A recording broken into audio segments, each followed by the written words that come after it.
A needle drop is the thing that I talked about in part 1 of this series, but it really doesn't matter if you watch this one or part 1 first. Here's that Fantano joke again. Hi, everyone. This is a term used to describe more often than not when a non-original song is used in a movie. Like when Still Dre drops in Training Day. In the office, baby. Going up. Or Old Time Rock and Roll in Risky Business.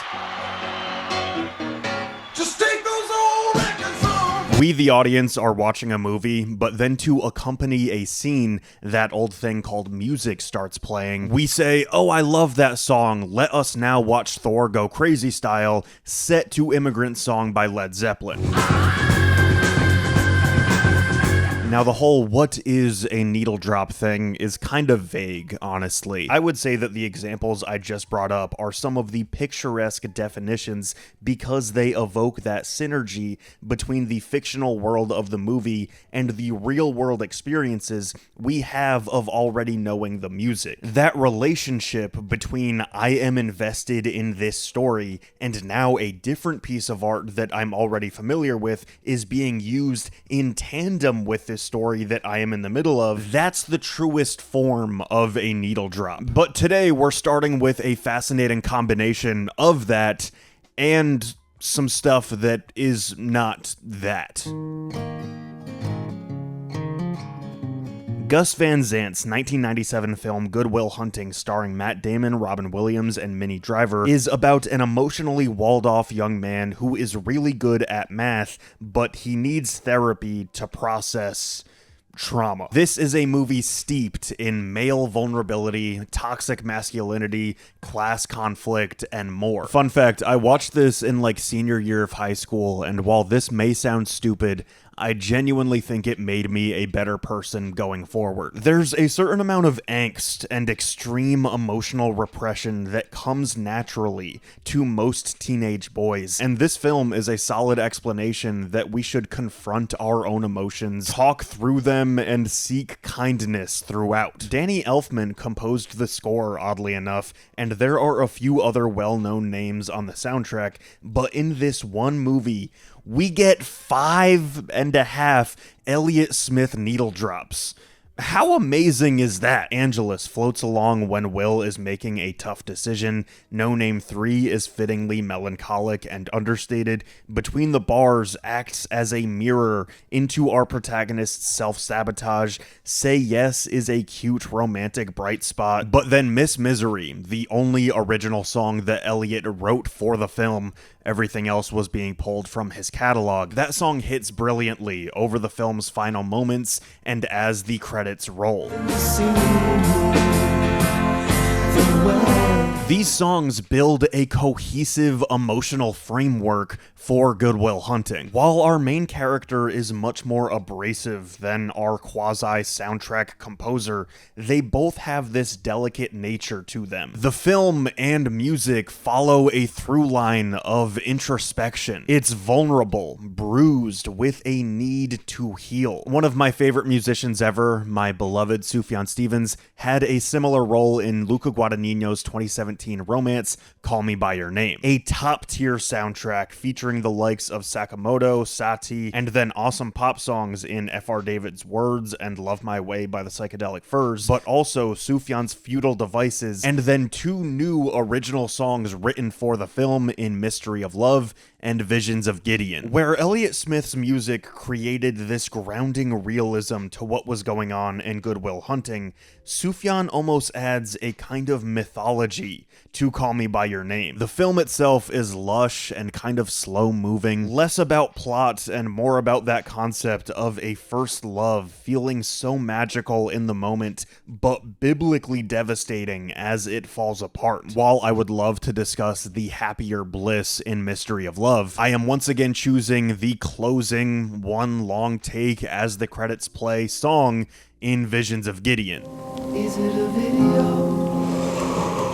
Is it This is almost perfect opposition for the Miss Misery needle drop we referenced before. This is the closing of a chapter. The song essentially replaces any real meaningful form of goodbye. As our beloved Timmy, aka Elio, cries and the credits hit, the film trusts the original song Needle Drop to help carry the weight and magnitude of this moment. Nothing else. Just one shot of a young, heartbroken face and the beautiful despair of Sufjan Stevens. Both of these gorgeous films are about men coming of age, falling in love, and how they are emotionally changed by it. In Good Will Hunting, Elliott Smith's songs are everything that Will won't say out loud or even allow himself to think about. And in Call Me By Your Name, Sufjan's songs reflect everything that Elio cannot help but feel. Again, to continue the pattern of two sides of the same coin here, both singer-songwriters were nominated for Oscars for Best Original Songs that they wrote. They both looked uniquely terrified in their own specific ways as they performed them at the Oscars,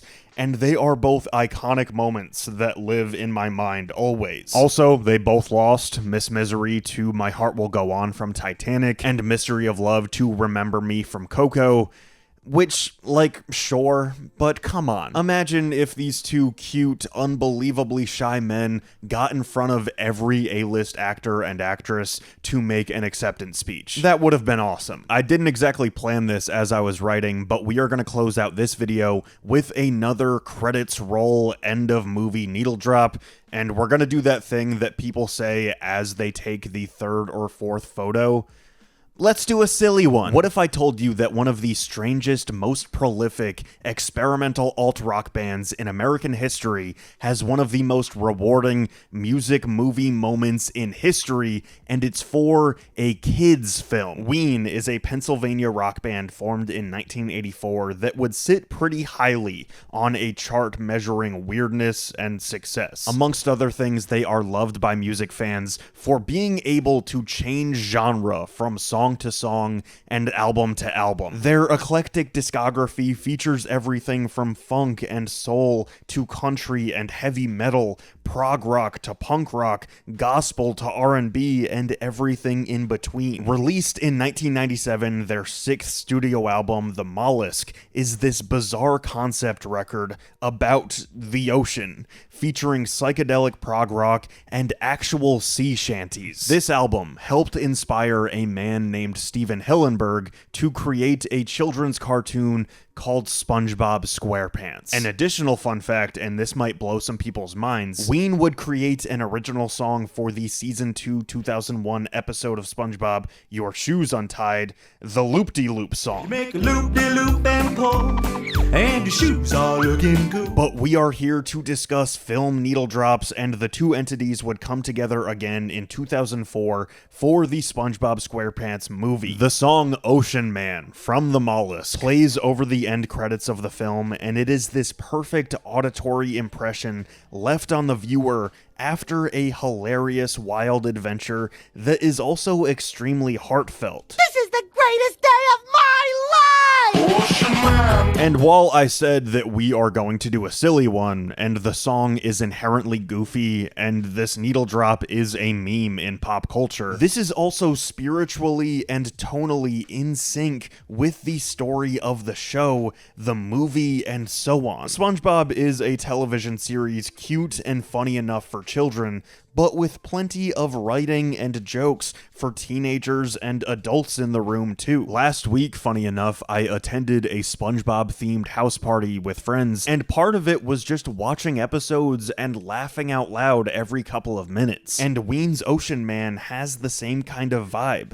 If it isn't obvious enough by the vocals, the melodies, and the way that I'm assuming many of you loved this song as a child, it's no wonder it worked as a way to close a kids movie. But at the same time, the song wasn't originally meant for kids. An adult Ween fan in the late 90s could have said, "Oh, I'm listening to this psychedelic surf rock pop song with vocal manipulation, warbly synths, slacker guitar riffs, and some ironic, deliberately kitschy production. It's not like the song is Baby Shark or something, and SpongeBob definitely isn't Baby Baby Shark either. There's an earnest absurdity to both of these pieces of art and them coming together for, by the way, what was supposed to be the end of the series entirely. Steven Hillenburg wanted the movie to be the end of SpongeBob, and really, he wanted Ocean Man by Ween, a song that inspired the show, to be the closure of the existence of these characters. This is a magical, deeply satisfying needle drop. Childlike without feeling too childish, nostalgic without being tacky. It's brilliant, honestly. Well, that was that. If you want to support me on Patreon, like all of these amazing people, you get a thank you on screen in all of my YouTube videos going forward. You get access to thousands of music recommendations that I have on my Patreon, and there is a monthly exclusive Patreon-only video where I talk about the music and movies and TV shows, art, whatever, that I've been consuming within that past month. Okay, thank you, bye.